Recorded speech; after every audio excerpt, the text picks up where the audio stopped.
Саламатсыздарбы, урматтуу Жалал Абадтык мекендештерим. 2021 жылдын 10 январы өлкөнүн тагдыры чечиле турган күн. Кандай сонун бактылуу болуп сени колдогон элдер. Элдердин ынтымагын бекемдеп, кубаттуу өлкө курууга мезгил келди. Бардыгыбыз мамлекеттик биримдигин сактап, келечегин курууга биргелешип күч жумшайлы. Кымбан кайраттуу болуң.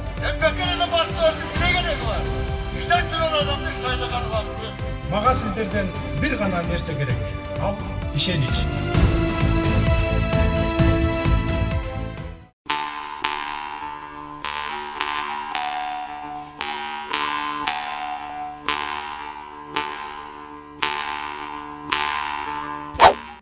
Президенттикке талапкер Садыр Жапаров жана Рашид Тагаев бүгүнкү теледебатка катышкан жок. Алар бир күн мурда кат жолдоп, теледебатка катышпай турганын билдиришкен. Бүгүн дебатка Мыктыбек Арстанбек, Арсанбек Абдылдаев, Имамиддин Ташев жана Элдар Абакировдор катышууда. Эртең 30 декабрда Бабыржан Төлбаев, Курсан Асанов, Равшан Жээнбеков, Жеңишбек Байгутиев, Улукбек Кочкоров, Абдис Сейизбаевдердин дебаты болот. Кыргызстанда парламенттик шайлоо 2021 жылдын 10 январында өтөт. Ага 18 талапкер атсалышат. Учурда шайлоо алдындагы үгүт иштери жүрүп жатат. Ал 8 январда аяктайт. Булак Маралов Кейч.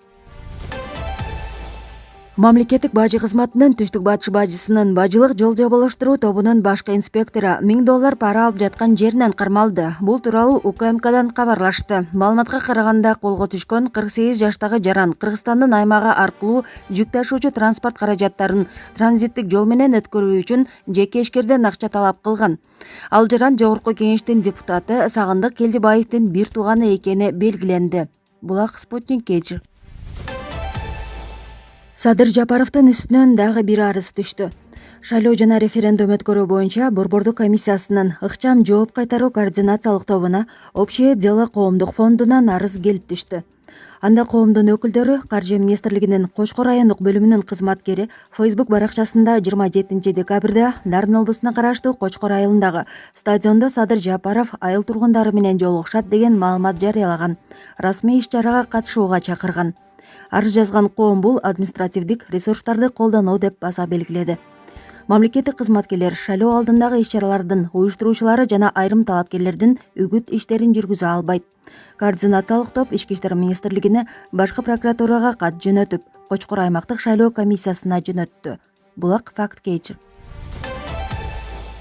Жогорку соттун төрайымына байланыштуу айтылып жаткан иш боюнча кармалган кызматкерге карата улуттук коопсуздук боюнча мамлекеттик комитетте басым көрсөтүлгөн.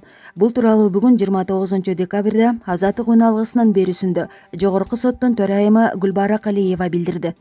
Калиева атайын кызмат ага карата айтып жаткан айыптоону күбөлөргө басым жасоо менен алган болушу ыктымалдыгын белгиледи. 22 октябрда Адилет соттун жетекчиси камакка алынды. Менде анын үн менен жөнөткөн маалыматы бар. Ал мени биздин келишимдерден сиз акча каражатын алгансыз деп айтууга мажбурлап жатышат деп айтып атат. Басымды УКМКнын кызматкерлери жасаганын айтты. 37 жыл буга чейинки кылымдын кара барагы, деди Калиева. Мен 37 жыл деп айткым келбейт, бирок камакка эмне үчүн алат? Камакта болгондо адамга психологиялык, физикалык кысым көрсөтүп анан чыгарат. Аны бир айча кармашты. Мүмкүн мага койгон айып алардын көрсөтмөсү боюнчадыр. Бирок көрсөтмөлөр басым менен алынган. Себеби аны УКМК бир айдан кийин кайра өзү суранып камактан чыгарды. Ошондой эле Калиева бир да документке кол койбогонун, УКМК анын өзү менен байланышпаганын билдирди. Булак Медиа Центр Кейчи. Бишкек шаары менен Чүй облусунун аймагында Өзбекстандын каржылоосу менен контейнерден курулган 2 оорукана пайдаланууга берилди. Бул тууралуу Саламаттык сактоо министрлиги кабарлады. Маалыматка ылайык, Бишкек шаарындагы улуттук госпиталдын аймагына курулган оорукана 176 орунга, Чүй облусунун аймагындагы оорукана 24 орунга ылайыкташкан. Аталган объектилер бир айга жетпеген аралыкта жеңил конструкциядагы модулдук курулмалар менен тургузулган.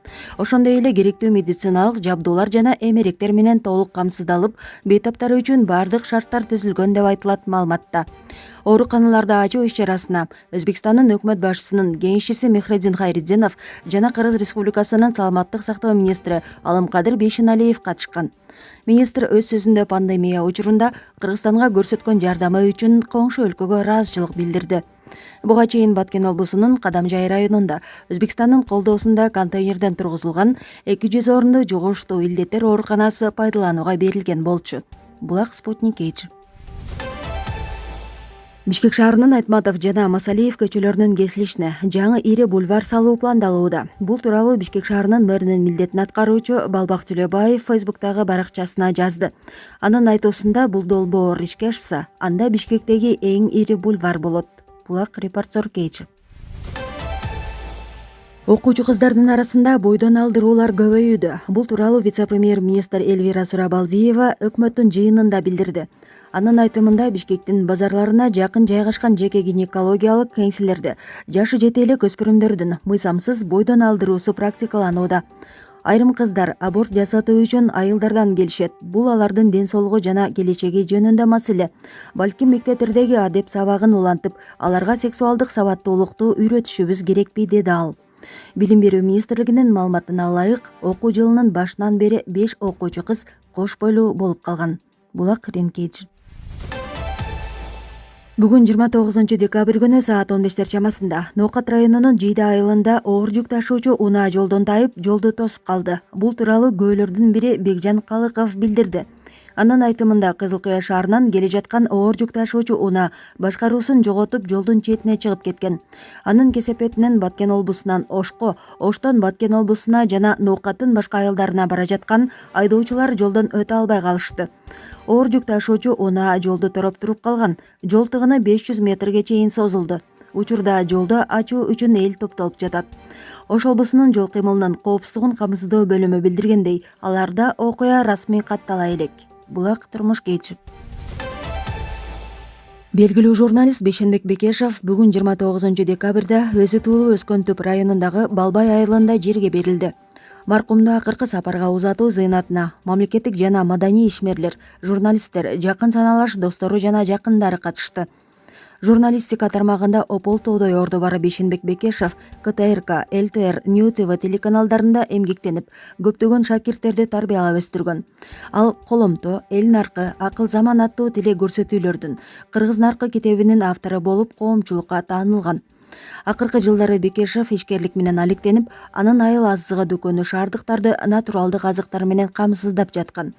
Эске салсак, 27 декабрда саат 12:30 Бейшенбек Бекешевдин жүрөк оорусу кармап, 61 жашында мезгилсиз дүйнө салган. Чүй облусунун Сокулук районундагы Оазис кафесинде 25 декабрда үлпө тойго катышкан 230 кишинин 70ке жакыны тамак аштан ууланды. Той ээси Канатбек Чокеев үлпөткө союлган жылкынын этин чийке алып барып бергенин, калган тамак аш, азык-түлүктүн баарын кафенин администрациясы сатып алып даярдаганын билдирди. Анын маалыматына караганда, азыр уулануу белгилери менен ооруканага улам кайрылгандар болуп жатат. Үлпөткө Нарын, Токмок, Бишкек жана башка аймактардан коноктор барган. Чүй облустук санитардык эпидемиологиялык көзөмөл станциясы тойдон 70тен ашык киши ууланганын ырастады. Мекеме ушул тапта 16 киши ооруканаларда экенин, калганы амбулатордук шартта дарыланып жатканын кабарлады. Тойго келгендер тоок этинен ууланган деген божомол бар. Көбү тоок этинен даярдалган тамакты үйүнө алып баргандыктан, аны жеген үй бүлө мүчөлөрүнүн арасында уулануу белгилери менен бейтапканаларга кайрылгандар катталган. Облустук санитардык эпидемиологиялык көзөмөл станциясынын билдирүүсүндө, ууланууга эмне себеп болгону анализдин жыйынтыгы чыккандан кийин белгилүү болот. Кафенин жетекчилигине тазалык эрежелерине байланыштуу жалпы 15 000 сомдой айып пул салынган. Ал жайдын администрациясынан комментарий алууга мүмкүн болгон жок.